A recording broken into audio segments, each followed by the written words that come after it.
Здравствуйте, уважаемые телезрители! Мы снова и снова отправляемся в Кузбасский регион. Здесь, в 4 городах — Кемерово, Таштаголе, Шерегеше, проходят игры «Дети Азии». Прекрасная идея, прекрасная задумка, затеянная еще в год столетия Международного олимпийского комитета в 1996 году, но тогда проходили только летние игры.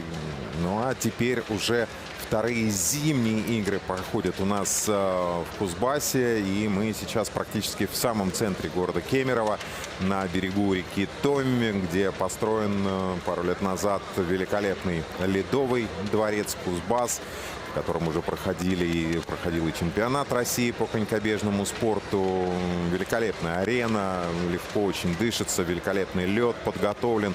В общем, все здесь сделано для того, чтобы соревнования конькобежцев в рамках игр «Дети Азии» проходили на самом высоком уровне. И накануне, когда ребята и девчонки бежали дистанции 500 и 1500 метров, мы в этом с вами убедились. Большое количество личных рекордов было установлено, и мы об этом еще поговорим не раз. Ну а сегодня у нас второй день соревнований, дистанции 1000 и 3000 метров. Пока вы видите стартовый протокол у девушек на дистанции 1000 метров. Я напомню, что работаем мы на этом соревновании, как всегда, с нашим суперэкспертом, заслуженным мастером спорта Евгением Лаленковым. Женя, доброе утро. Доброе утро. Доброе утро, Игорь. Доброе утро, все любители конькобежного спорта. Рада вас приветствовать на этом замечательном состязании. Да, накануне мы видели великолепные победы. Ну, у девушек золото на 500 метров досталось Веронике Бесхлебной, Альбина Ильясова и Милана Николь Кудряшова стали серебряным и бронзовым призером. А на дистанции 1000 метров Альбина Ильясова, которая, ну, по сути, вчера праздновала свой день рождения. У нее день рождения 29 февраля. Но, соответственно, вы понимаете, что это бывает раз в 4 года, именно этот день, после 28 февраля как раз, да. И она, кроме серебра на дистанции 500 метров, забрала золото на дистанции 1500 метров. И наверняка сегодня будет одним из главных фаворитов на победу на дистанции 1000 метров. Ну вот,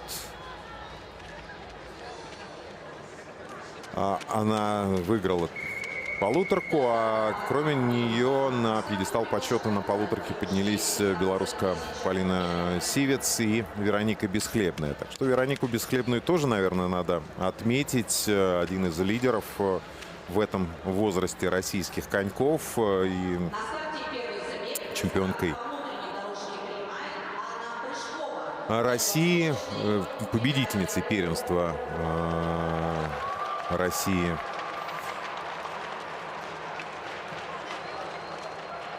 Ну а у нас первая пара — это Анна Прыжкова. Да, 31 человек у нас в стартовом протоколе, и поэтому в первой паре, как и накануне, стартует всего лишь один человек. Сегодня эта роль досталась Анне Прыжковой. Совсем недавно исполнилось ей 15 лет, да, 14-15-летние ребята, даже есть 13-летние. Спортсменка из Биробиджана, представляющая Дальневосточный федеральный округ. На дистанции 1000 метров личный рекорд ее 1 минута 39,2 секунды. В декабре 2022 года она его установила, но мы сами прекрасно понимаем, что каток в Биробиджане открытый, там совсем другие условия, и я абсолютно уверен, что сегодня Анна Прыжкова будет гораздо быстрее своего прежнего личного достижения. Ну, в общем, да, интересно будет понаблюдать сегодня за выступлениями и девушек, и ребят. Безусловно, 1000 чуть поскоростнее, чуть поинтереснее. Вот. Ну и еще увидим сегодня 3000 метров в исполнении тех и других. Ну, это самая длинная для юниоров дистанция, 3000 метров для юниоров этого возраста. Анна Прыжкова накануне 1500 метров не бежала, бежала только 500-ку, и на ней обновила свой личный рекорд 46,82 сотые секунды. Таков был этот результат. Ну, понятно, что в этом возрасте еще достаточно велик разрыв между спортсменами, которые занимаются на открытых льдах, и тех, кто уже получил прекрасную возможность тренировок и соревнований в крытых дворцах. Но вот то, что появились в Иркутске и в Кемерово, то есть в Зауралье, скажем так, в азиатской части России, два таких катка за последний год, это, конечно, очень большое подспорье. Но, мы пока не видим графики точного результата Анны Прыжковой, но, в общем, по ее впечатлениям, наверняка, это абсолютно уверен, что это личный рекорд. То, что появились вот эти два катка, это очень здорово. И, соответственно, тем спортсменам, которые в восточных регионах России решили заниматься конькобежным спортом, большое подспорье. Если не для тренировок постоянных, да, то, по крайней мере, для того, чтобы на какие-то региональные соревнования приезжать, выступать уже на высоком уровне, показывать хорошие результаты, это будет очень и очень здорово. Ты знаешь, это, да, действительно является таким хорошим толчком для в целом развития конькобежного спорта у нас в России. Вот, но по большому счету, вот, я считаю, что вот не нужно строить вот таких глобальных, знаешь, сооружений. Вот. Если бы это были бы более легкие сооружения, да, и расположены в каждом региональном центре, это было бы менее затратно, но Жень, этих центров было бы гораздо больше, Жень, понимаешь, да? понятно, что лучше быть богатым и здоровым, чем бедным и больным. И Москва не сразу строилась, я тебе такими поговорками отвечу. Да, потому что, если вспоминать там, 20 лет назад ситуацию, что вообще ни одного крытого катка не было, и как вы перед Олимпиадами в Нагано и Солт-Лейк-Сити проводили чемпионат России на катке в Берлине. Да, было и такое. Да, то тогда было так. Сейчас, когда получается, что в России, когда вернется в строй каток в Крылатском, будет уже 5 крытых больших сооружений. Есть еще в Санкт-Петербурге такой полукрытый стадион ледовый. Понятно, что будет это развиваться, будут строиться новые арены. Вологда еще искусственный, да. Поэтому все будет, просто это невозможно по мановению волшебной палочки сделать. Очень много сейчас дискуссий идет по поводу строительства еще нескольких объектов. Я так приоткрою немножко, скажем, секрет небольшой. И в Череповце я знаю, что проект есть, существует. Опять же, не знаю, в каких сроках это будет все реализовано. И, опять же, даже вот в Хабаровске проговаривают, что возможно. Но, опять же, это все пока на уровне слухов. Простите меня, если я кого-то сдал. Наконец-то появилась графика. Да, и из этого результата мы можем посчитать, что где-то 1:37:52 был результат Анны Прыжковой. Да, на 2 с лишним секунды она свой результат улучшила. И Святослава Дорошенко 1:34:20 тоже личный рекорд. 1:35:07 был у нее 22 февраля в Челябинске. Да. На катке во время первенства России. Выиграла она в этой паре, стала Святослава лидером. Накануне 26-е место на полуторке и 18-е место на 500-ке она заняла. И Юлия Самарина вместе с ней в паре чуть поскромнее пробежала. А у нас третья пара на дистанции. Валерия Лосева и Камила Янышева. Валерия Лосева 22-е место накануне на 500-ке. И 29-й была на дистанции 1500 метров. На 1000 1:35:59 ее личное достижение. И Валерия Лосева представляет город Кемерово. Персональный результат был буквально недавно установлен, 5 февраля, и составляет 1:35:59. А Камила Янышева, представительница Башкортостана. Вчера, кстати, не стартовала Камила, можно сказать, что дебютирует сегодня на играх. И у Камилы персональный результат на дистанции 1000 метров 1:42:46. Да, совсем скромно. Да, ну, в общем, Ну да, ну попробовать себя, почему нет? Вот 34-4 очередной Кокосева и чуть проигрывает лидеру. да, 33 сотые, в общем, это еще вполне себе можно за второй круг наверстать. Да. Ну вот Виталий Лефлер. Который Да, с своей супругой работает в Кемерово тренерами. Да, Ольга Сергеевна, огромный привет.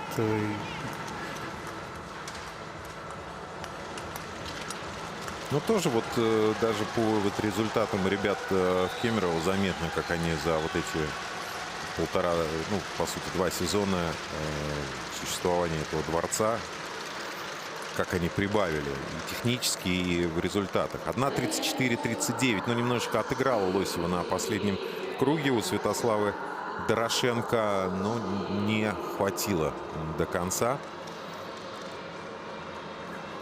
Тем не менее, тоже личный рекорд. Тоже личный рекорд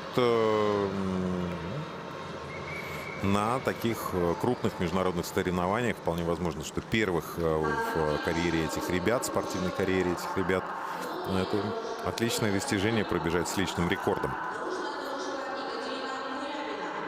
Саида Хакимова и Екатерина Курябина стартуют в следующей паре. Представительницы Татарстана и Кемерово. Ну, что касается Хакимовой, да, она 29-й была вчера на 500-ке и 30-й на дистанции 1500 метров. И ее личный рекорд на этой дистанции 1:39:63. Хакимова по внутренней дорожке стартовала. И Екатерина Курябина тоже недавно установила свой персональный рекорд, буквально 10 января 2023 года. 1:35:38. Ну вот, да, родной каток и, в общем-то, личные рекорды. Сейчас будет интересно посмотреть за забегом. Да, 24-й была Курябина, в свою очередь, на 1500 метров и 26-й на 500. Причем на 500-метровой дистанции обновила тоже свой личный рекорд.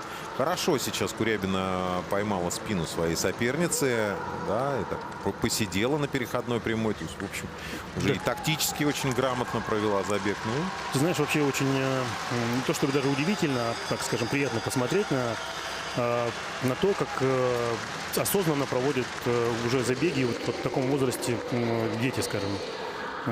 Когда видишь, что человек бежит по дистанции, может показать хорошее исполнение и тактически продуманный бег. Поэтому очень радостно за это. Да, при том, что Екатерина Курябина одна из самых молодых спортсменок. Ей вот буквально в прошлом месяце исполнилось 14 лет. В основном ребята 14-15 лет. Ну, есть там 13-летние. Вот, ну вот Екатерина Курябина в 14. 1:35:07. Да, 31 сотая, но тоже личный рекорд. Тоже личный рекорд. И Хакимова чуть-чуть уступает своему персональному рекорду. Там буквально. Да, 1:39:63 было. Но да, у Екатерины Курябиной по сезону, посмотри, какое улучшение идет. Буквально в январе она бежит 35:38, а сейчас уже 35:06. Да, небольшое улучшение, но мы с тобой понимаем... Можно посмотреть еще, да, в декабре было 1:37:08 на катке в Иркутске, да, очень похожим на, ну, так очень похожим на этот стадион. Что у нас пятая пара. Мария Рыбникова и Виктория Емельянова, представляющая Казахстан. Мария Рыбникова принимала участие в первенстве России по среднему возрасту, ну, то есть золотые коньки, мы с вами это знаем. И результат 1:31:37 там был показан. И это был ее персональный рекорд.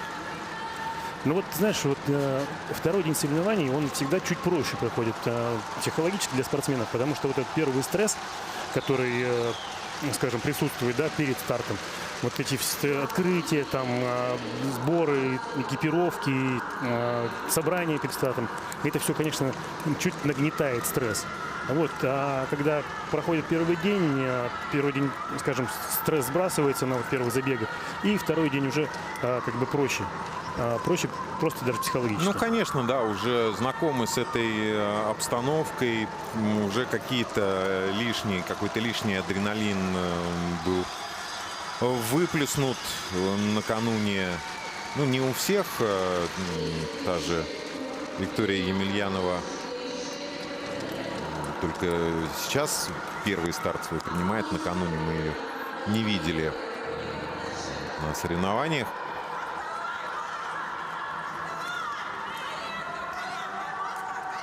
Ну, пока видно, какие переживания тренерские.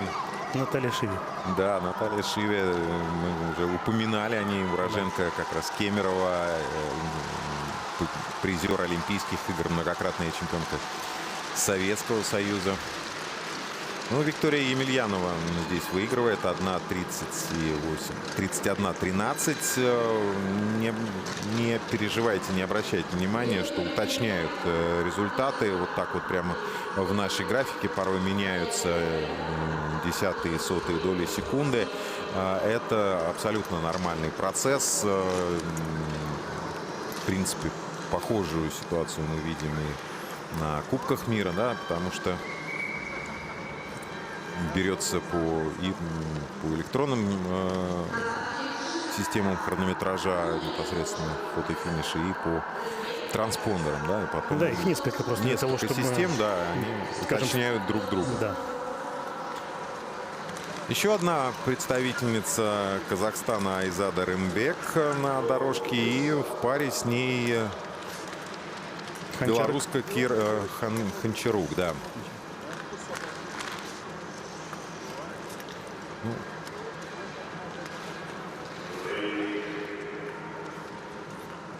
Айзада вчера 45.05 пробежала 500 метров, 19-й результат, и 16-й была на дистанции 1000 метров.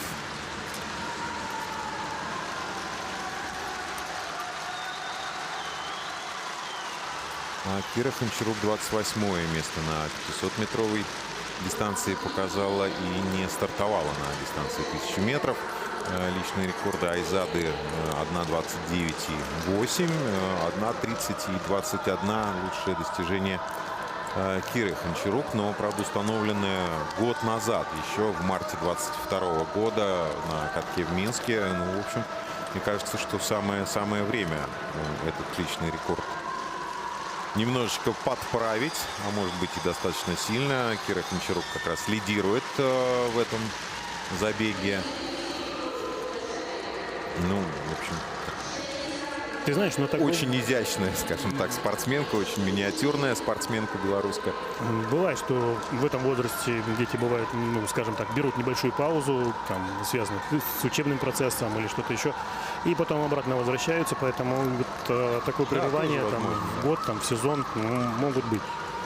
Ну, немножко не хватило силенок Киры Хончарук. Она так 500 метров пролидировала, 600, но потом видно, что приостановилась. И Айзада Рымбек накатывает на финиш 1.30.65. Ну, в этой паре личных рекордов не случилось. Айзада уже выбегала из 1.30. Видимо, 1.30.65. Ну и Кира Хончарук. Чуть-чуть подрасти, чуть-чуть добавить выносливости предстоит. Вот как раз переходная прямая, на которой казахская спортсменка обходит белоруску и уходит в отрыв. Ну, а следующая пара на старте — Елизавета Диких, Виктория Харитонова. Елизавета представляет Омск, а Виктория Харитонова московская спортсменка. Да, я вчера проговорил, что Елизавета является... Ну, мы предположили. Предположили, да, что это является дочерью Константина Диких. Меня вчера Константин немножко подправил. Сказал, что не совсем дочь, а То есть Племянница. совсем не дочь, Да, племянница. а совсем племянница, Да. да. Но на дистанции 500 метров не стартовала вчера Елизавета. Она была только представлена на дистанции 1500 метров, но очень хороший результат там показала на 2 минуты 16,78 секунды с личным рекордом. 8-е место. Ну а что касается Виктории Харитоновой, она накануне финишировала на 11 месте на полуторке, 2:18:14, и тоже на 500-ке не стартовала. Ну, вот здесь пока Виктория захватывает лидерство, причем очень уверенное лидерство. И посмотрите, вот, да, я ошибся. Как раз Елизавета Диких захватывает лидерство. И идет с очень приличным превышением графика лидера. Секунды и 16 сотых. Ну, видно просто по тому, как начала уверенно и здорово забег. Ты знаешь, ну, вот я посмотрим сейчас, насколько будет высок результат. А я думаю, что еще добавит. 1:29:53 в Челябинске на золотых коньках. Сейчас вот посмотрим, что мы. Я думаю, что да, есть лучшие. Да, 1:28:83. Ну, 94, но это не важно. Да, 94, это личный рекорд и лучшее время дня.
Старту приглашается 8-я пара.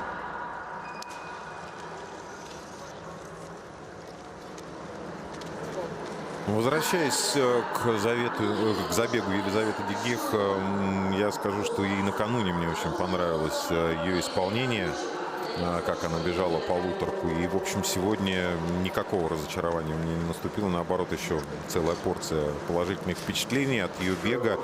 Так что, мне кажется, вот достаточно перспективная спортсменка. Ну, понятно, что в этом возрасте звездный статус предсказывать очень сложно, но при должном отношении, да, и тренеров, и самой спортсменки, мне кажется, все в ее руках. У нас 8-я пара. Алиса Щиулова и Елизавета Кочева. Ну вот Алиса, можно сказать, что войдет в историю этих игр, потому что накануне как раз открывала забеги на дистанции 500 метров представительница Кемеровского региона. Да, и, кстати говоря, вчера я опрометчиво тоже предположил, что это сестра Алины Щиуловой. Оказывается, нет. Просто... Двоюродные? Нет, к сожалению, никакого родства. К сожалению, да, никакого родства не имеет. Да, просто однофамилица. Да, но Алиса вчера, вот, стартуя в одиночестве на 500 метров, показала лишь 24-е время без улучшения личных рекордов. А потом, как мы уже сказали, чуть поспокойнее, чуть поувереннее на полуторке уже бежала в паре в привычной обстановке. И личный рекорд 2:23. Ну, что касается дистанции на 1000 метров, 1:33:14 ее достижение. Елизавета Кочева близкие. Накануне вчера результаты показала 23-е время на 500 метров, 21-й результат на полуторке. Ну и личное ее достижение 1:32:23 в Иркутске, как Байкал. В ноябре, да. Да, в ноябре она установила. Ну, в общем, да, близкие результаты. В общем, можно легко предположить борьбу. И, в общем, это сейчас на отметке 600, нет, да, на отметке 600 метров абсолютно оправдывается. Ну и, правда, конечно, есть отставание от лидеров. Да, надо констатировать факт, что Елизавета Диких, да, очень высокий результат показала относительно этой пары. Ну, не только относительно этой пары. Я думаю, что Елизавета вполне имеет шансы, ну, может быть, даже и в десятку забежать и на 1000 метров. Я говорил уже, что она была 8-й на полуторке. Но вот Ащиулова выигрывает этот забег. 1:33:87. 83 да. Скорректировали, да. 4:55. Елизавета Кочева. Да, ну, здесь мечты о личных рекордах не сбылись. Но Алиса очень близка к своему персональному результату. Да. 1:33:14, в общем-то, 1:33:83. Ну, вот в эти общем, вот качели могут быть в этом судя по возрасте. всему, есть какая-то предрасположенность, может быть, чуть к более длинным дистанциям у Ащиуловой. Посмотрим, если она будет бежать 3000 метров, может быть, там получится. Серебряный призер вчерашней полуторки Полина Сивец из Белоруссии, и вместе с ней ее соотечественница Евелина Конопляник. Полина не бежала дистанцию 500 метров. Конопляник была на полуторке 12-й.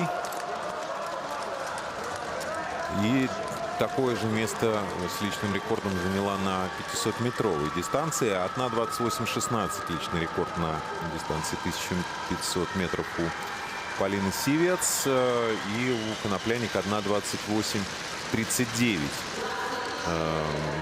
Близкие результаты у этих девочек.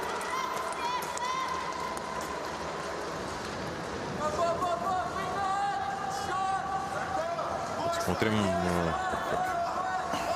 хорошо отработана, идеально практически отработана спина на переходной прямой. Да, и, ну и вот старшего тренера Беларуси по молодежному составу Руслана Тоболича тоже можно было наблюдать, как он активно пробегает дистанцию вместе с девушками. Да, ну здесь Конопляник пока лидирует в забеге. Полина Сивец немножечко отстает, но как раз я думаю, что вот сейчас наступает время для Полины чуть-чуть подсократить свое отставание. И явно даже вот просто по антропометрии можно говорить о том, что все-таки больше предрасположена к коротким дистанциям Конопляник и чуть получше длинные дистанции у Полины Сивец. И, в общем, да, так и происходит, особенно учитывая то, что малый поворот у Полины был, она в итоге выигрывает этот забег 1:29:18, но это на секунду скромнее ее личного рекорда. Ну и, в общем, и у Конопляник тоже сегодня вот на 1000 метров без рекордов. Две белорусские спортсменки.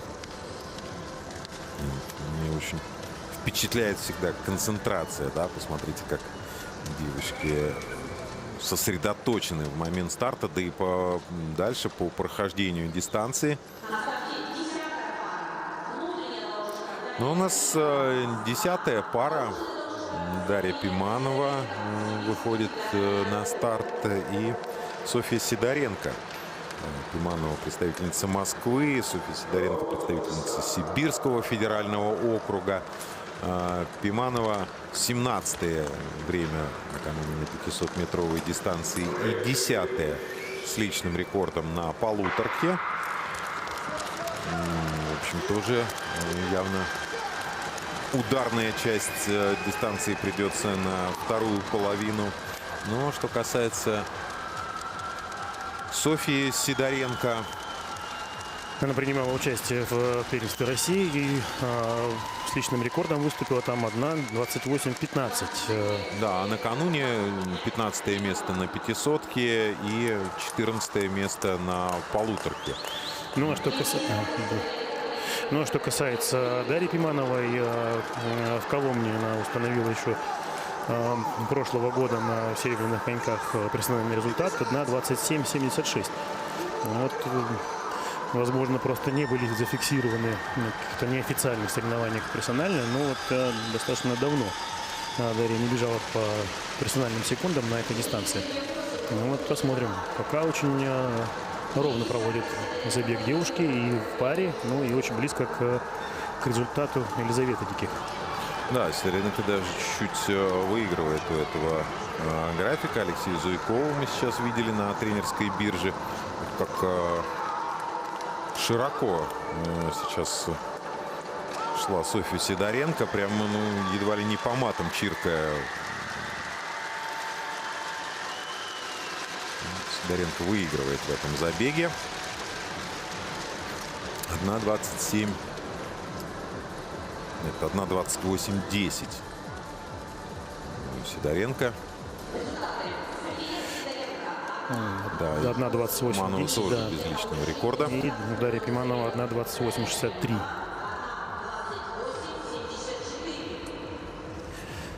Ну и пока на данном этапе Сидоренко выходит в лидеры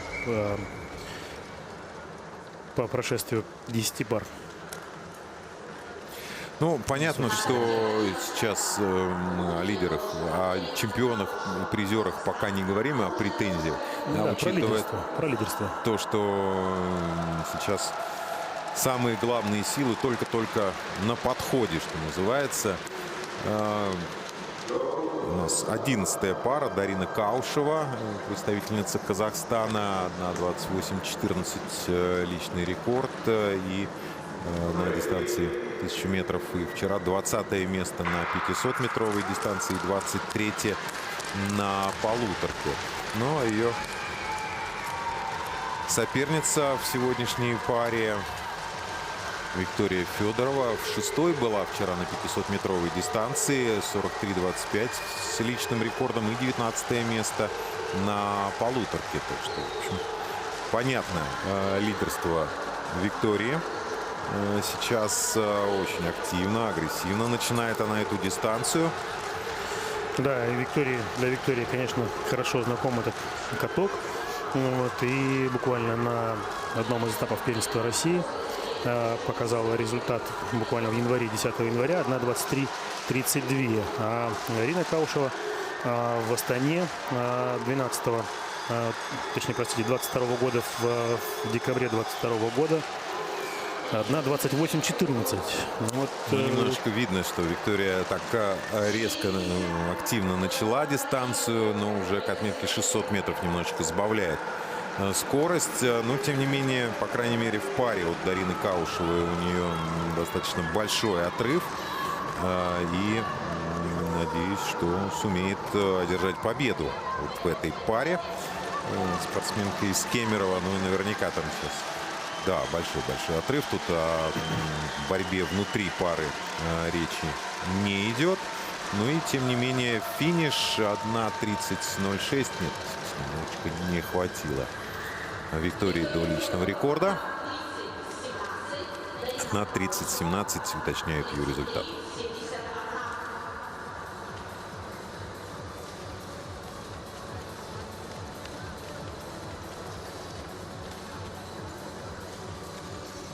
И снова мы на льду Ледового дворца Кузбасс. Варвара Глухова, представительница Казахстана, у нас на дорожке.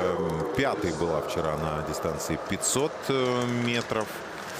И 9-е место на 1500. Хорошая, в общем, стабильность, высокая результатов. И личные рекорды также были установлены. Да, в общем, теперь дело за малым, еще и на 1000 личный рекорд обновить. Он на 1:28:94. Ну а ее соперница уже знает, что такое... Кстати, установлено на чемпионате, спринтерском чемпионате Казахстана. Казахстана, да. Мы говорили уже вчера, что юниоры казахские даже в таком возрасте уже в одном соревновании с лидерами, со взрослыми, там, с той же Екатериной Айдовой стартуют. Ну а ее соперница Милана Николь Кудряшова уже знает, что такое медали игр «Дети Азии». Накануне она была бронзовым призером на дистанции 500 метров. Ну, на полуторке не стартовала, так что силы должна была немножечко сэкономить. Ну, ты знаешь, я думаю, что она со своим тренером уже обсудила. Тренером ее является Пичугин Николай Борисович, московский тренер. Вот. Каким образом сейчас провести тактически дистанцию 1000 метров? Ну, в общем, сейчас посмотрим. Но вот пока... Нет, ну тактически здесь, в общем, она лидирует с самого старта. Да, разрыв небольшой, но достаточный для того, чтобы не позволить сопернице вот на переходной прямой попасть в спину. Но, правда, чуть-чуть теряет в скорости Милана Николь. И сейчас Глухова за счет малого поворота может вырваться в лидеры и побороться бы хотя бы за личный результат на финишной прямой. Ну, Да, все-таки, да, на 600-700 метрах закончились у Милана Николь силы.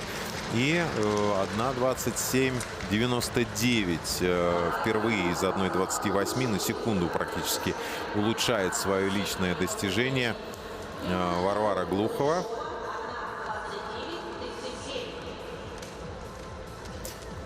Да, ну вот с выносливостью, конечно, можно поработать. Это, кстати, к Николаю Борисовичу. Ну, я думаю, что он прекрасно догадывается и знает об этом. Есть это в планах тренировочных. Так, не просто так. Милана Николь, серебряная, бронзовая призерка на 500 метров, говорит явных спринтерских способностях. Ну вот очень интересная пара на старте у нас. Вероника Бесхлебная и Полина Митрейкина.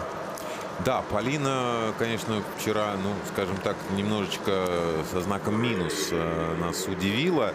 Никто не ждал от нее высоких результатов на дистанции 500 метров. И, в общем, это она подтвердила, 13-е место за ней. Но, в общем, мы предполагали, ориентируясь на результаты буквально 10-дневной давности первенства России, в этом возрасте, что Полина и на полуторке себя прекрасно проявит. В Челябинске она выиграла эту дистанцию. Но Полина вчера лишь 15-е время показала. То ли, в общем, перегорела как-то. Ты знаешь, бремя лидерства, оно может иногда все-таки тягать. Придавливать, да, придавливать. Что касается Вероники Бесхлебной, то она как раз это бремя прекрасно реализовала. Вчера выиграла 500 метров, 41:63.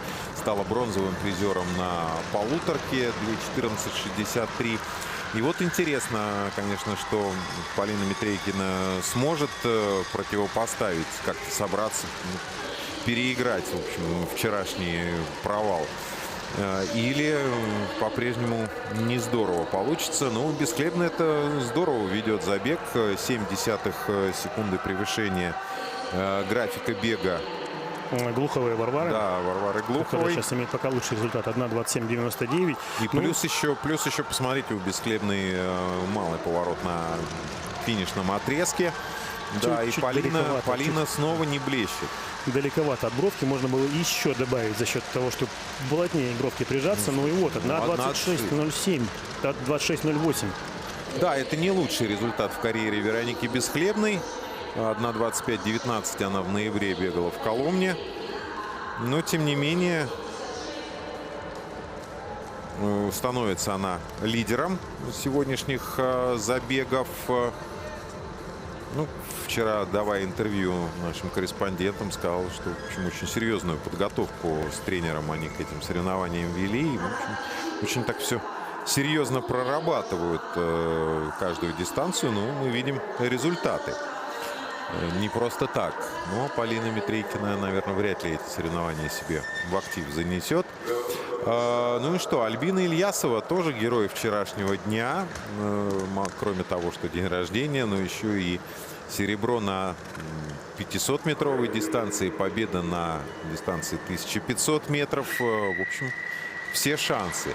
Ее соперница в паре — это Анна Потапова.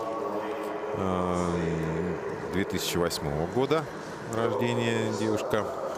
1:25:49 у Потаповой личный рекорд. Потапова 4-й была вчера на 500-метровой дистанции. Причем с Варварой Глуховой из Казахстана их буквально 0,04 доли секунды разделила. И 4-е место на полуторке у Потаповой. Да? 2 четвертых места, ты знаешь, считается самыми обидными. Мне сегодня вот Ольга Николаевна Тарасова, которая является личным тренером, написала, что это какая-то... Какой-то рок судьбы. Рок судьбы, да. 2 четвертых места в исполнении Анны Потаповой. Это, ну, скажем... Ну, надо все же в ее руках. Не есть ожидаемо, да. Ну да, сейчас посмотрим, что будет дальше. Тем более, что такая, в общем, хорошая соперница Альбина Ильясова. Правильно провести забег. Ох, сейчас Ну, зачем? Ничего, ничего, можно Ну, еще, надо. еще только начало, только первая половина дистанции. Еще Я есть понимаю, время добрать. но надо было как-то немножечко, может быть, посмотреть Потаповой. Но она могла спокойно раньше поменять дорожку. Ну, послушай, и Патрик Рус допускает такие ошибки. Это, понимаешь, да, но тут молодые девушки. Понятно, что не все могут просчитать. Но, опять же, говорю, еще подожди, только начало дистанции. И, кстати говоря, скорость не сильно и потеряла Потапова. 1:31.9. Да, но Вот, Ильясова очень здорово бежит. Да, и еще надо понимать, что вчера и полуторку очень хорошо Ильясова сбегала. То есть есть все шансы еще и на 1000 зацепиться.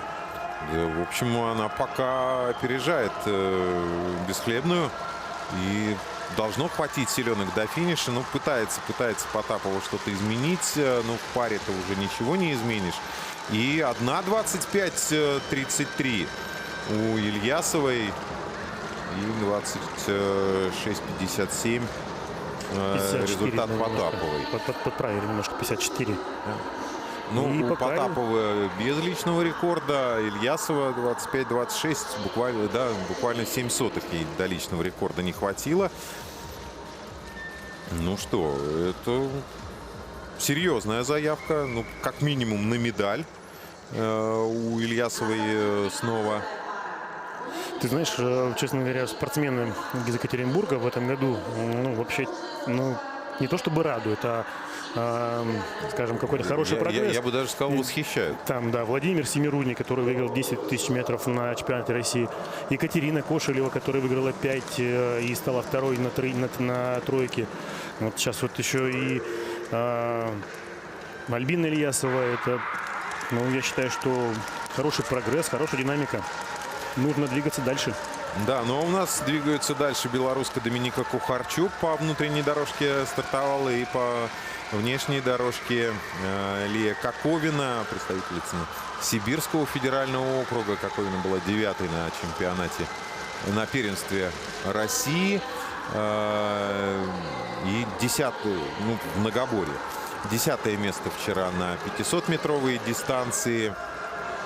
И 6-й была на дистанции 1500 метров. Коковина личное лучшее достижение 1:26.44. Ну, попробовать в борьбе замахнуться. Если на личный рекорд пробежит, то, в общем, может даже и на медаль здесь претендовать. Да, но и Доминика Кухарчук на юношеских Олимпийских играх в Минске, как так называются соревнования, я даже не совсем понимаю, как так, на 25.86. Какие-то национальные Олимпийские игры молодежи. Вот. Ну, да, Олимпийский день такой. Да, день, да. Кухарчук был 11-й накануне на 500-ке и 13-й на дистанции 1500 метров. Чуть-чуть Но не сейчас хватает, как Кориной, да, до финиша чуть-чуть не хватает сил. Кориной. Да, ну а Кухарчук очень неплохо распределила силы. 1:26.79 и 1:28.13. Ну, Лия, наверное, сегодня... Ну, может быть, уже тоже мы должны понимать, накануне уже по 2 дистанции большая часть из этих девушек пробежала. Да, я понимаю, что привычные юниоры вот в таком графике соревноваться. Нет еще пока жестких специализаций, поэтому пробуют часто на соревнованиях все дистанции, бегут по 2 дистанции и на второй день, иногда и на третий. А у нас заключительная пара, которая окончательно распределит медали. Алиса Новикова и Екатерина Островская. Персональный результат Островской 1:24.72, но это не на первенстве России, а на первенстве России она бежала с результатом 1:27.34. Новикова тоже накануне не стартовала, поэтому, в общем, можно сказать, со свежими силами выходит. Что касается Екатерины Островской, 7-е место вчера на дистанции 500 метров было. 1:24.72 ее личный рекорд. Ну что, в общем, все в ее руках. Екатерина вполне может побороться с лучшим результатом Альбины Ильясовой. Да. Тем более, что, в общем, тоже представительница того же региона, Уральского федерального округа. Так, мы смотрим график. Нет, наверное, сегодня не получится. Ну что, полный комплект медалей будет у Альбины Ильясовой. Похоже, секунду Островская, еще чуть больше. Алиса Новикова проигрывает времени лидеров. И таким образом Альбина Ильясова вот уже с нетерпением смотрит на финиш этой пары, чтобы окончательно утвердиться в роли победительницы игр Дети Азии на дистанции 1000 метров. Ну что, как надо переламывать судьбу, да? Вчера была второй, но потом стала чемпионкой на дистанции 1500 метров. И сейчас еще победа на 1000 метров. То есть, в общем, можно даже не доставать калькулятор. И если так считать еще сумму многоборьем, так Альбина Ильясова сейчас абсолютный лидер этих соревнований. Ну и отметим Веронику Бесхлебную. Я так понимаю, что она Да, именно. второй результат имеет. Сейчас дождемся окончательно протоколов судейских. Но я так, по моим подсчетам, Вероника Бесхлебная вторая. То есть, Да, Альбина Ильясова 1:25:33, а Вероника Бесхлебная 26:08. Вот окончательные результаты. Да. Анна Потапова становится третьим призером. Доминика Кухарчук на этот раз осталась без медали на 4-й позиции. Лучшая из белорусских спортсменок. Ну что, Ильясова и Бесхлебная. Без них пьедестал почета у девушек не обходится. Главные фавориты этих игр. Но посмотрим. Или, как правильно сказать, Бесхлебная Ильясова. Да. Можно немножко... Ну, посмотрим, как пройдет для них дистанция 3000 метров. Веронике Бесхлебной, мне кажется, будет непросто.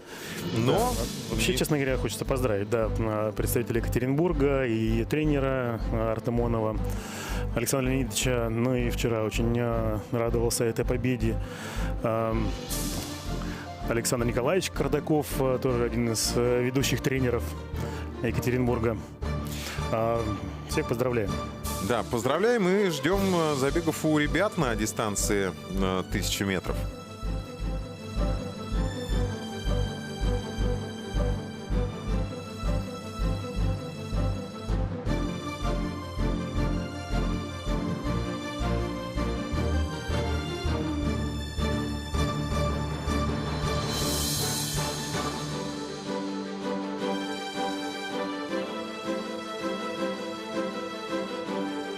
Ледовый дворец Кузбасс принимает соревнования конькобежцев. Теперь уже тут отсоревновались уже шорт-трекисты, но теперь настала очередь длинного овала, большого овала. Дистанция 1000 метров у мужчин. Ну и, конечно, мы ждем, всегда будем ждать заключительных пар, в которых Кирилл Батюшкин, Матвей Бажанов, Юрий Фогель, отличившиеся вчера на дистанциях 500 и 1000 метров, будут свои таланты снова проявлять. Ну а пока видим процедуру. Да, кровь берут у спортсменов для того, чтобы точно знать их показатели, следить уже, да, и в таком возрасте серьезный научный подход обязателен для того, чтобы все было на высшем уровне. Дистанция 1000 метров у мужчин. Здесь снова у нас 31 спортсмен в заявке, 16 пар. Вы видите распределение, стартовый протокол. Ну вот Кирилл Батюшкин бежит в 13-й паре. Матвей Бажанов, Юрий Фогель в 16-й. В общем, наверное, прежде всего на эти забеги надо обратить внимание. Но не будем списывать так заранее со счетов и других атлетов. Ну а вы видите, какое замечательное настроение у всех участников. кто здесь собрался. Да и только, не только участников, посмотрите, какое число зрителей собралось. И зрители, на и стадионе волонтеры, Кузбасс. как всегда. В общем, да, действительно, вот такие старты, такие соревнования, мы говорили об этом вчера, это прежде всего не только опыт международных соревнований, да, тут надо сосредоточиться, собраться, но после того, как ты выступил, есть возможность проявить свои эмоции, это заряд положительных эмоций прежде всего. Максим Шеймуратов будет стартовать у нас в первой паре, представитель Дальневосточного федерального округа, 44-46, 27-я позиция накануне на 500 метров. И на полуторке он не выступал. Юлия Митрофанова со всей серьезностью фиксирует фальстарт. Ну, действительно, у Максима была не очень твердая позиция на старте. Но вот сейчас все прошло хорошо. И Шеймуратов отправился на дистанцию. 1 минута 30 и 84 секунды. Такой результат Шеймуратов показал в Челябинске на первенстве России по своему возрасту. И с этим результатом он был лишь 65-м.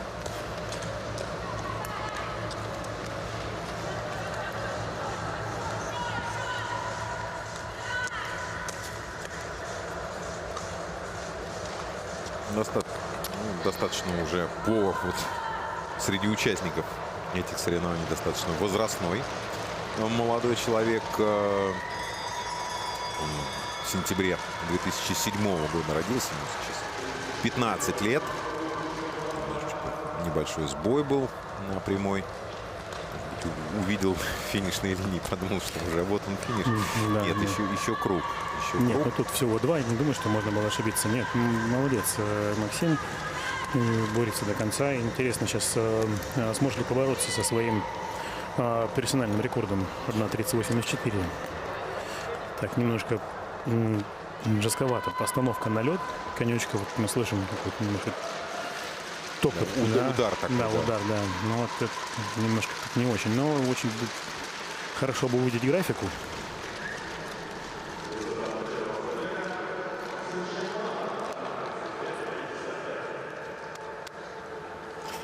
Не расслышал я объявление судьи, но... То ли 1:35 или то ли 1:25. Нет. 35, наверное, нет. Будем верить в 25.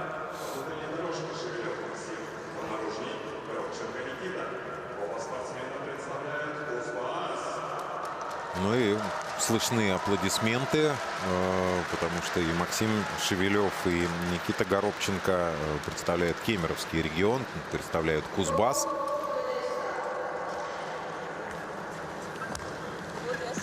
Максим был вчера 20-м на дистанции 500 метров, 23-м на дистанции 1500 метров. Оба раза с личными рекордами. Ну и сейчас 1:27.96. Его личный рекорд на этой дистанции. На этом катке, кстати, установленный 21 января этого года на региональных соревнованиях. Что касается его соперника, то Никита Горобченко вчера не очень удачно провел забег на 500 метров. 10-й, 96 со сбоями, очень слабо финишировал. 30-е место. Ну, посмотрим сегодня. Может быть, получится немножечко лучше. 1:30.69 секунды его личное достижение на этой дистанции.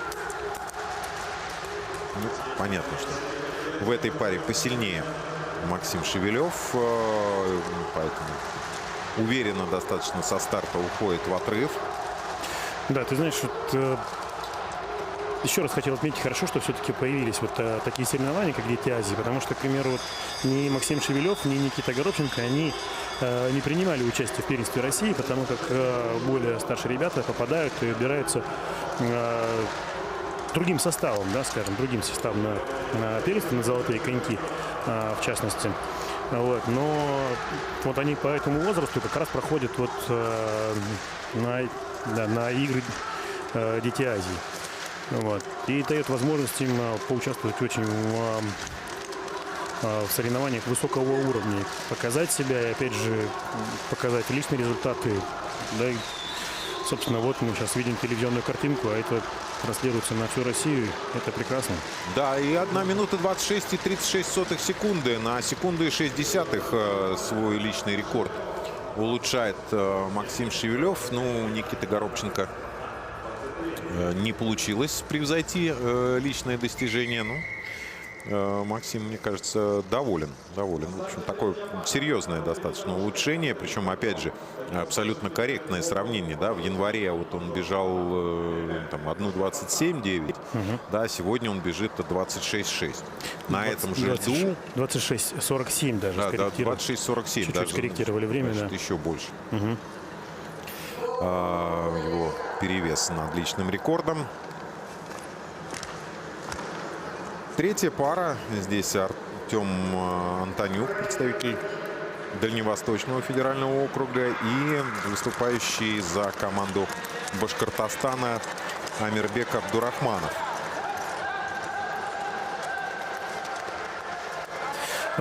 Лучший результат Артема Антонюка, показанный в Коломне, причем еще год назад, в марте 22 года, 1:32.77. Также Но он не вчера получилось уже у ребят. обновил на полуторке свой личный рекорд. Да. И на 500-метровой дистанции. Ну, там 24-й был на 500-ке и 27-й на полуторке. Понятно, что не среди фаворитов и лидеров.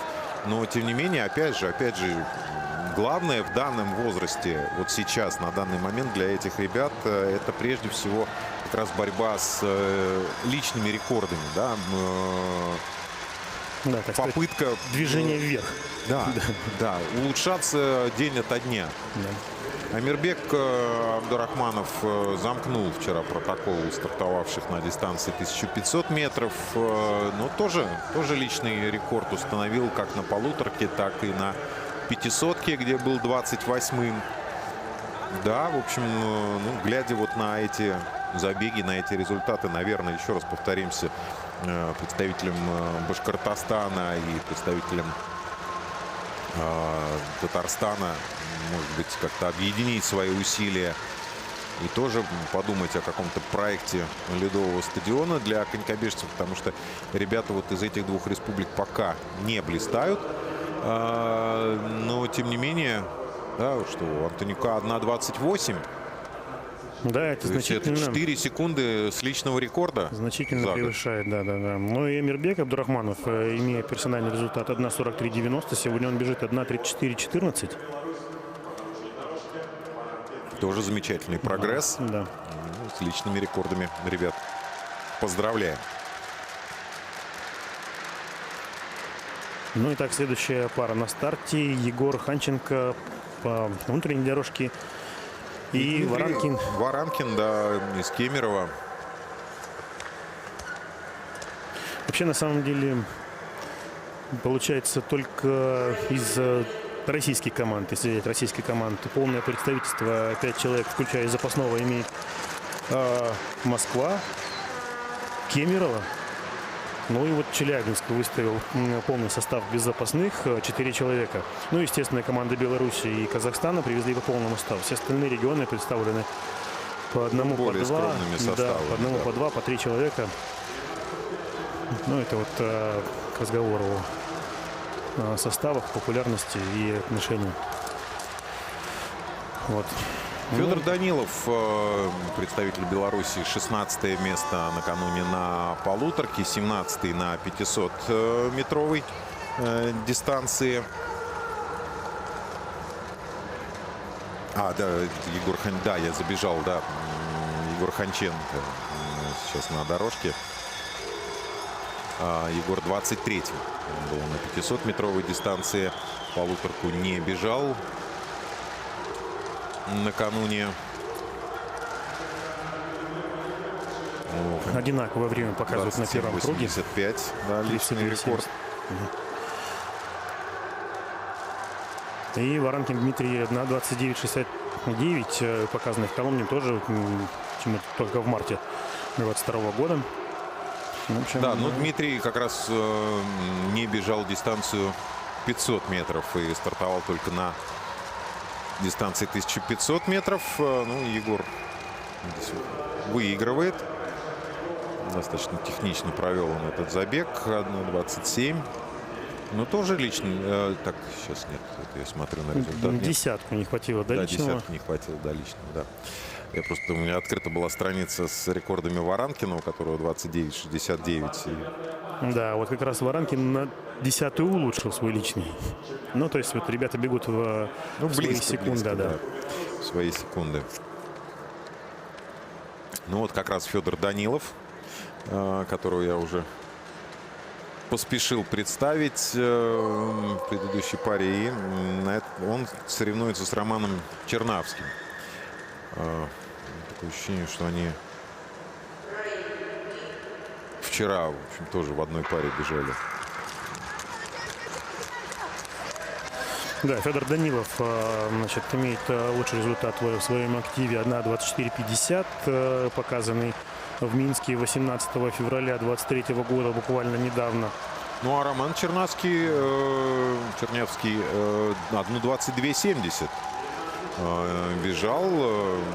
Ну, Данилов так, повыше, помощнее и побыстрее разгоняется, но это еще первые только 200 метров.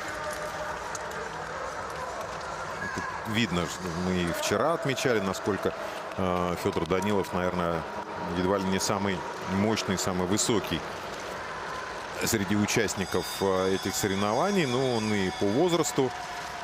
В августе ему уже 16 исполнится. Так быстро растет парень. Но, тем не менее, на 1000 метров немножечко в результатах уступает Роману Чернавскому. Ну, в принципе, вчера он и мы отмечали, что и на полуторке он, в общем, тоже немножечко уступал своему сопернику в личных рекордах, но накануне оба раза переиграл. Ну вот сегодня Чернавский берет реванш. 1.24.84 у него, и Данилова 1.25. 25.69, да. Да. Ну, здесь без личных достижений, без личных рекордов. На старте шестая пара по внутренней дорожке. Никаноров Лев, Башкортостан, Понаружний, Чебардаков Вадим, Казахстан. Лев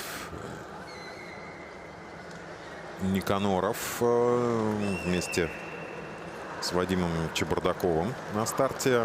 Вадим представляет Казахстан на ваших экранах сейчас. Лев, Да.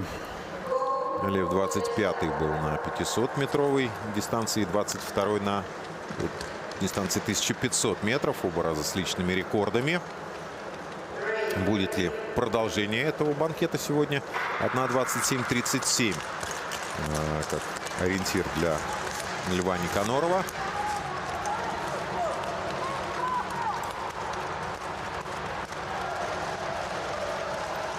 Вадим Чебардаков 21-й на 500-метровой дистанции, на полуторке не стартовал. И 1.24.19 в его активе. Посерьезнее уже разгоняются ребята. Все ускоряется. Хотя личный рекорд это у них не лучше, чем у белорусов. Да? 1.22.07 было личный у Чернавского. Так что здесь есть чем побороться. Ну, посмотрим. Тут, конечно, 1000 метров тоже такая коварная дистанция. Здесь хорошо бы все 1000 метров пробежать в полной выкладке. Но вот Вадим Чебардаков, посмотрите, пока очень неплохо ведет забег. Увеличил свой перевес. Да, чуть-чуть выигрывает у Полсекунды выигрывает. у Чернавского, который бежал в предыдущей паре. Ну вот потихоньку увеличиваются скорости. конечно, сильнейшие побегут в конце. Да, Чебардаков выигрывает в этой паре. Осталось только узнать результат. Нет, по-моему, чуть-чуть не хватило ему до личного рекорда. Но лидером он становится. 1:24,7 у Чебардакова и 25:91 у, соответственно, Льва Никонорова.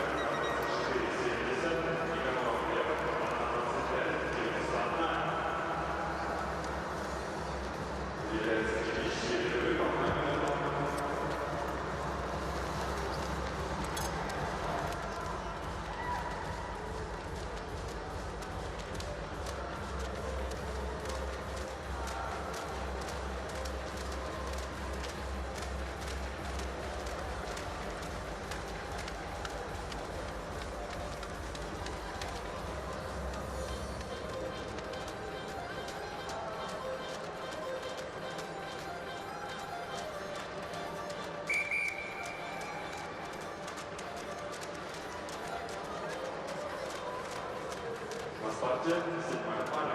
По внутренней дорожке Архипов Дмитрий, Дальневосточный федеральный округ, Подорожный, Рязанов. 7-я пара у нас на старте. Здесь уже мы видим Дмитрия Архипова и Ярослава Рязанова. Архипов выступает за команду Дальневосточного федерального округа и Ярослав Рязанов за Татарстан.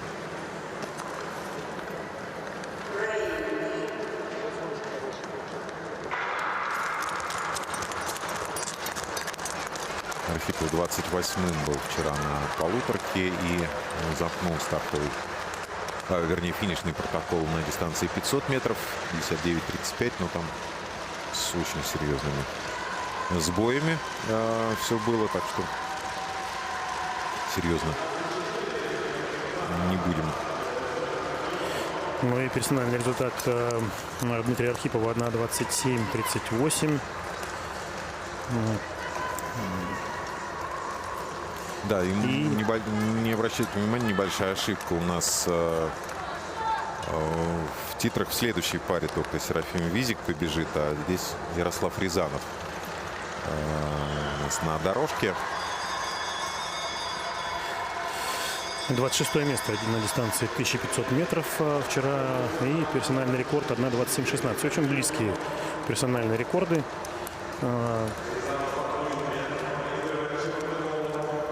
1:02 выигрывает у Чебардакова. Да, Рязанов 1:02 выигрывает у Чебардакова. Ну и вот финиш, очень важная часть дистанции. Дистанция 1000 метров. 1000 метров, мы сами знаем, это такой длинный спринт. Да, мало того, что нужно быстро разогнаться и сделать очень быстрый первый круг, а иногда в некоторых случаях быстрее получается даже, чем на 500 метров. Ну и вот финиш. Так.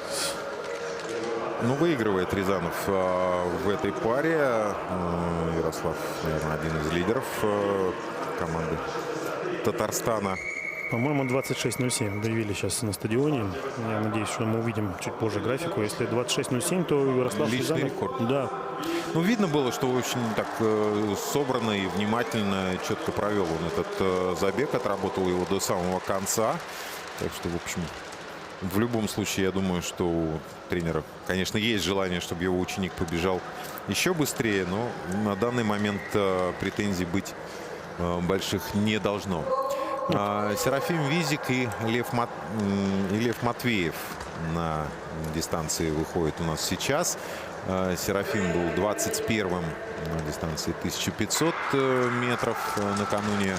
И 10-е место у него на дистанции 500 метров. Ну, тоже, в общем, как и Федор Данилов, такой уже мощный, физически развитый спортсмен. Что касается Льва Матвеева, 24 место вчера на 1500 метров и 19 место на 500-метровой дистанции. Если уже смотреть на личные рекорды спортсменов, 1:25:24 лучшее достижение Серафима Визика. Причем 5 февраля здесь показаны буквально вот Ну, то есть такие контрольные старты. Да. Месяц да, назад. Это зональное первенство. Да. И Лев Матвеев в Челябинске пробежал 1:27:73. Да, ну Визик, потому как такой высокий парень, видимо, не так давно вырос, все-таки, наверное, над посадкой предстоит поработать. Высоко, в общем. Ты знаешь, добавляется рост, да, увеличивается масса тела, и эту же массу нужно ввести по дистанции, соответственно, нужно прикладывать силы, а может быть пока еще нет таких сил, поэтому тут нужно в этом направлении поработать. Ну, это вполне естественный, стандартный такой процесс для растущих молодых ребят. Ну что, Визик выигрывает. 1:24:01. Прекрасное улучшение личного рекорда. Секунда и 23 сотые. Ну, считайте, секунда с четвертью. Становится лидером.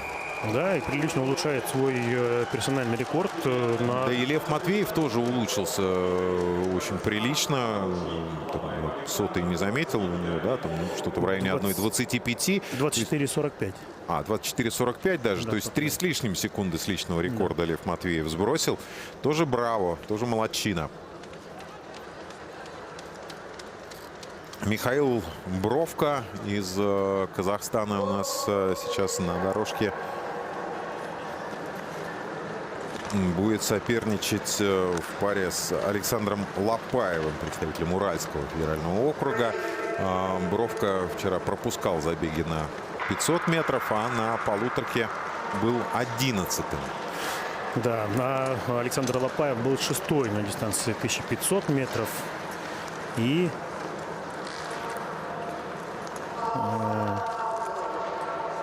не принимал, по-моему, участие на дистанции на 500 метров. Да, на 500-ке его нет в протоколах. Ну, Бровко личный рекорд 23:31 и 1:20:35 Александр Лопаев. Ну, тоже спортсмен уже достаточно, скажем так, в этой категории возрастной. Октября 2007 года. Уже 15 с хвостиком Александру.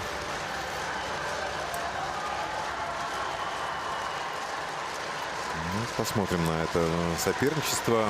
Вот как раз Лопаев на ваших экранах. Он чуть быстрее на стартовом отрезке. Ну и вровень разгоняется с Серафимом Визиком. Ну, примерно там сотая в сотую. Ну, уже вот у ребят, которым 15, там, уже те, кто там, 2007 года рождения, очень хорошо видна поставленная техника.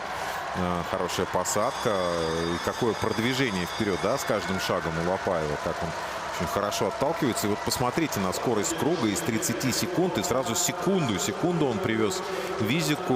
Михаил Бровко этому порыву противопоставить ничего не может на данный момент. Ну вот единственное, что сейчас Лопаеву большой поворот предстоит пройти, но мне кажется, что не рассыпалась совершенно картинка его бега. Достаточно много, он выигрывает у Бровко. Маленький сбой был, но это уже видна усталость, чувствуется. Тем не менее, бросается на финиш Лопаев. Очень хороший результат. 1:20:66. Ну да, личного рекорда не получилось. На 31 сотую скромнее, чем в Челябинске 10 дней назад. Но тем не менее, очень уверенное лидерство. Очень уверенное лидерство Александра Лопаева. И, в общем, это такая серьезная задачка для тех, кто побежит в следующих парах. Для тех, кого мы уже называли. Для Батюшкина, для Бажанова, для Фогеля. Ну, а пока Денис Мезенцев у нас на дорожке. И его соперник в паре Михаил Матрюхин. Оба представителя Казахстана. Михаил Матрюхин был вчера на 500 метров 11-й.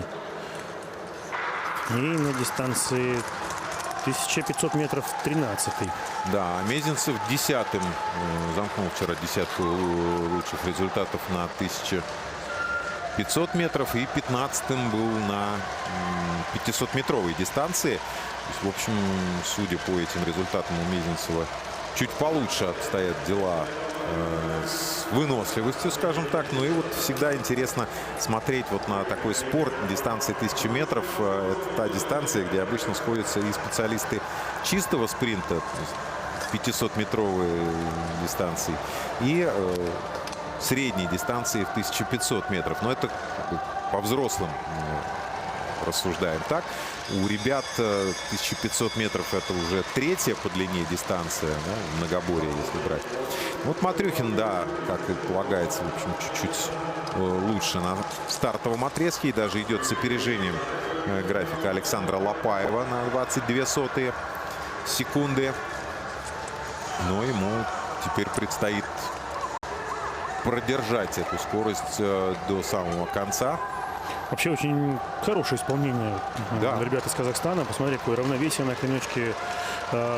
Сохраняет техническую схему до конца дистанции. Молодцы, нравится мне. Но все-таки проигрывает Матрюхин. 1:21:07 у него. Мезенцев не успел его И нагнать. Мезенцев 1:22:01. Да, ну Матрюхину 15 сотых всего до личного рекорда не хватило.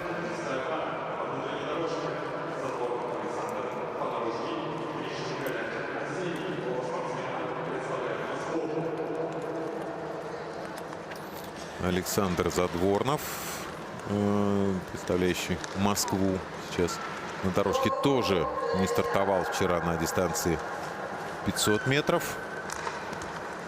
Его соперник в паре. Арсений Да. Кичунь-Галятин, да, он как раз принимал, да, участие на дистанции 500 метров, был 12-й. И 15-м был Арсений на дистанции 1500 метров. Ну и, соответственно, личные рекорды сразу вспоминаем. 1:21:55 это лучший результат в карьере Александра Задворнова. И 1:22:41 Арсений Кичунь-Галятин. Какой у Кричуна разгон. Посмотрите, из 19 даже секунд 18:89. Очень дерзко. Арсений молодец, да, тут настроился. Здесь маленькая проблема на переходной прямой. Да. Не сразу разобрались ребята. И Задворнов немножечко потерял вот на этом переходе. Поэтому Алексей сейчас, вернее, Арсений, простите, лидирует, продолжает лидировать в забеге. Да, конечно, круг не такой красивый, не такой мощный, как у Александра Лопаева. Тем не менее, он уходит на заключительный отрезок, имея все-таки 8 сотых преимущества над графиком Лопаева. Ну вот надо постараться удержать, если хотя бы не опередить Лопаева, то не проиграть ему много, чтобы оказаться в протоколе выше Михаила Матрюхина. Нет, немножко, к сожалению, даже Да, в паре не проигрывает Задорнову. Молодец, Да. Александр Задорнов. Проявил характер, да, при том, что пропустив на переходной. Ну вот последний круг для Кричуна, да, вот 500-600 метров отработал великолепно, но чуть-чуть под конец подустал, да, то есть вот совместить бы качество этих ребят для дистанции 1000 метров. Но на самом деле, ну даже с Дмитрием Дорофеевым, тренером наших спринтеров, мы как-то разговаривали на эту тему. Даже в сборной, в общем, он говорит, ребят, кто действительно может и легко, и уверенно бежит 1000 метров, но по сути это только Павел Кулижник. Да, у всех остальных те или иные проблемы существуют. Ну, Артем Арефьев добавляет. Посмотрим, как у него еще это все сложится. Но это очень непростая дистанция, на самом деле. Хотя, казалось бы, что такое там 1000 метров. Но на коньках это очень серьезное испытание для всего организма. Ты знаешь, вот по личным ощущениям, Да, Женя, ты тоже прекрасно это помнишь. да, ты знаешь, 1000 метров — это вот что-то нечто загадочное. Потому что тем ребятам, которые бегают длину, да, скажем, многоборцам или стаерам, тяжело разогнаться, но зато проще финишировать. Это всего 2 круга, помимо. А для ребят, которые как раз больше специалисты спринтерских дистанций, для них как раз проще разогнаться, но еще доехать второй круг нужно. То есть, ты понимаешь, как бы такой симбиоз скорости и выносливости должен быть. Потому что без первого круга дистанцию 1000 метров очень тяжело бежать. А Ну и задачка, как сохранить вот эту высокую скорость на втором круге. Непростая. Да, ну вот теперь смотрим, как будут работать над этой задачкой Алексей Крылов и Радомир Минин. Крылов 13 место на 500 метров, на полуторке не стартовал. Ну и, в общем, понятно его тактика. Личный рекорд 1:22:55. Ну а что касается Радомира Минина, много мы вчера о нем говорили. Очень нам понравилось техническое исполнение. Да, может быть, не самые высокие пока у белоруса результаты, но еще в силу возраста. 16-м он был на 500-метровой дистанции и 12 место занял на полуторке. 2:09:92. У Радомира Минина. Ну, технически очень хорошая посадка, очень правильная работа. Да, при том, что видно еще парень очень, ну, вот, скажем, по-тренерски рассуждать, сырой, скажем так. Еще маленький, да, еще есть куда расти, еще есть куда развиваться. Но и вот, ну вот посмотри, как он борется на последних метрах дистанции. Чуть-чуть, Крылов да. все-таки выигрывает в этой паре, но выигрывает буквально 14 сотых. Ну, 2 секунды. 2 секунды и тот, и другой проиграли Александру Лопаеву, который продолжает оставаться. Ну, Радомир Минин, потому что, получается, 400-й личному рекорду уступил. Да и Алексей Крылов пробежал, ну, практически в секунды личного рекорда. У него 22:55, а здесь 22:73, да, было. Соответственно, в общем, тоже отработали по максимуму. да, чуть на выходе сейчас Александр сбил фишку, но я надеюсь, что судьи не будут Слишком строги. Да, Ну, слишком строги. вчера не было Дисквалификации, да, хотя дисквалификации. нарушения были. Ну и вот ты уже бросал такой спойлер по поводу этой пары. Ну и по поводу Кирилла Батюшкина в первую очередь. Ну а как иначе, если Батюшкин вчера выиграл забеги на 500 метров и стал вторым на полуторке, уступив ну, чуть-чуть больше секунды тут Матвею Бажанову, да? Батюшкин действительно, в общем, представитель Сибирского федерального округа, может очень сильно. Даже больше скажу тебе, он мой земляк. Да, из Иркутска. Да, да. Ну и в паре с ним Равшанбек Нишанбаев.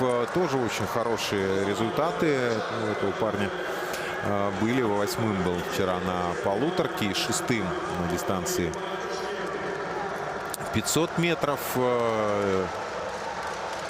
Оба 2007 года рождения. В июле родился Кирилл, в сентябре Равшанбек.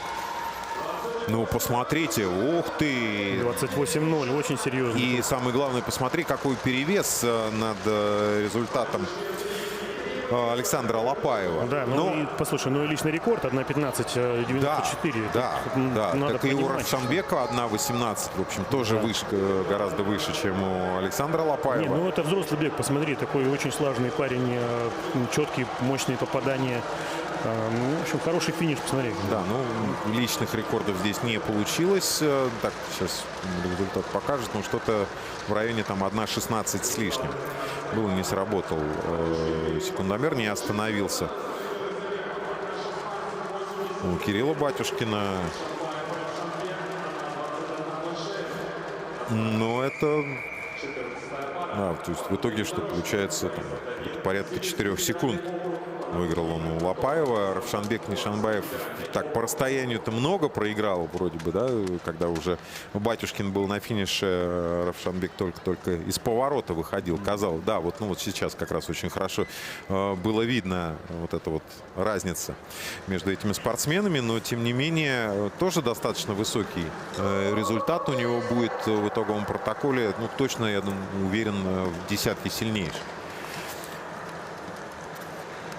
Итак, следующая пара, 14-я пара на старте. Борисов Даниил и Антонов Александр по внешней дорожке. Да, Борисов серебряный призер вчерашних забегов на 500 метров. Проиграл только Кириллу Батюшкину, но при этом, в общем, и неплохо отработал 1500 метров, показав 5-й результат. Так что вполне может дотерпеть 1000, если вчера практически хватило на дистанцию 1000 метров. Ну и Александр Антонов тоже пока еще не реализовал свои мечты о призовых позициях на играх Дети Азии. Пятым был на 500-метровой дистанции, чуть ближе, четвертым на полуторке, опередив Борисова на 72 сотые секунды. Ну и вот здесь продолжается этот принципиальный спор. Антонов вровень 600 метров прошли. Да, жалко, что у нас не видно графики. А, кстати, на бирже работает вот Елена Николаевна Комаровская. И, кстати говоря, первый тренер Виктора Муштакова. Да, Так что... одного из лидеров нашей сборной сейчас спринтерской. Так что, может быть, у нас еще одна будет звезда спринта, пройдя школу Елены Николаевны. Да, Борисов выигрывает в этой паре. Да, жалко, графики не видно, к сожалению. Ну, Хочется я надеюсь, секундомер взять в руки, если честно. бывают примерно небольшие секунды. технические сбои. Да. Слушай, на чемпионатах мира порой пропадает графика. Ничего страшного. В данном случае мы увидим окончательные итоговые протоколы, я в этом не сомневаюсь. Да. И тогда оценим. Но по качеству бега Даниила Борисова отметим, что очень хорошо разложился он по дистанции. И тоже, в общем, как и у Кирилла Батюшкина, тоже такой, видно, грамотный очень и тактический, и технически выверенный бег.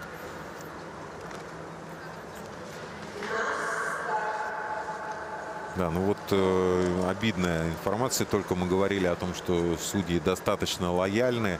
Как пришла информация, что Радомира Минина дисквалифицировали, мы не увидим его результата в итоговом протоколе, забыл надеть повязку. Да, на каждом конькобежце одета повязка, или белая, или красная, которая обозначает, по какой дорожке они стартовали. Вот обидная ошибка. Ну, бывает, опять же, и у взрослых такие ошибки. Бывают, и транспондеры забывают одеть, и костюм застегнуть. Ну, костюм застегнуть, это, правда, не всегда судьи замечают. Но здесь российские судьи работали, не польские, они внимательные. Так что пусть Радомир не обижается и на следующий раз обязательно повязку оденет. Посмотрим на его на дистанции 3000 метров. Тем временем Алексей Плешков и Никита Тарасов, представители Уральского и Сибирского федеральных округов, на дорожке. Ну что, опять сибиряк будет впереди. Посмотрим. Пока на отрезке 600 метров Тарасов впереди. Причем прилично впереди. Но у него тоже такой достойный личный рекорд из 1:20, 1:19:09 на этой дистанции. Но я так понимаю, что это вот все одна группа с Борисовым и Батюшкиным. Да, сильнейшие спортсмены на данных соревнованиях. Ну вот финиширует Никита. Ну, а Сергей Тарасов, его отец, и в то же время и тренер, работал с ним сейчас на бирже. К сожалению, даже тренерское табло нам не показали, хотя очень интересно было. Иногда можно подсмотреть, знаешь, когда у нас не работает графика, можно у тренеров в срочном порядке получить вот такую вот скользящую информацию. Ой, как переживает Сергей. Ну, это понятно, сын. Так, ну а у нас заключительная пара на дистанции. Пара, которую мы анонсировали, это Юрий Фогель, еще один представитель Сибирского федерального округа, и москвич Матвей Бажанов, победитель вчерашней полуторки и, соответственно, бронзовый призер 500-метровой дистанции. Ну, племянник олимпийской чемпионки, этим все сказано. Фамилия знаменитая.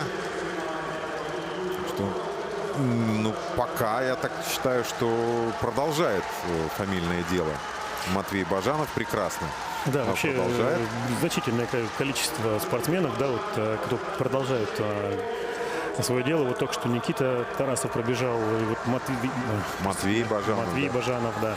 Ну, в общем, это Радомир Минин. Да, это легко объяснимо. Конечно, спорт может быть не самый популярный, конькобежный, и просто так в нем оказаться непросто. Но когда есть примеры родителей, когда родители помогают освоиться, и папа Матвей, в общем, тоже бегал на высоком уровне, участником чемпионатов России был Никита Бажанов. Так что это вполне себе логично. Матвей с большим перевесом лидирует здесь над Юрием Фогелем. 1:16:65 личный рекорд Матвея Бажанова. У Юрия Фогеля 1:19:48. Да, ну и мы говорили, что Матвей выигрывал эту дистанцию на первенстве России буквально 10 дней назад в Челябинске. 20-21 февраля проходили эти соревнования. Быстро промелькнул результат, не успели мы посмотреть. Но 1:17, да, по-моему, объявили. Да. Судя по всему, что Кирилл Батюшкин. Да, судя по всему, да, Кирилл Батюшкин. Но первый круг 28:0 в исполнении Кирилла Батюшкина. Ну, Да, это шикарно. Это, в общем, да. посмотрим еще сегодня, ну не сегодня, где-то дистанция будет, на чемпионате мира на Тиалфе. Много народу 28 сделает. У девушек? У девушек.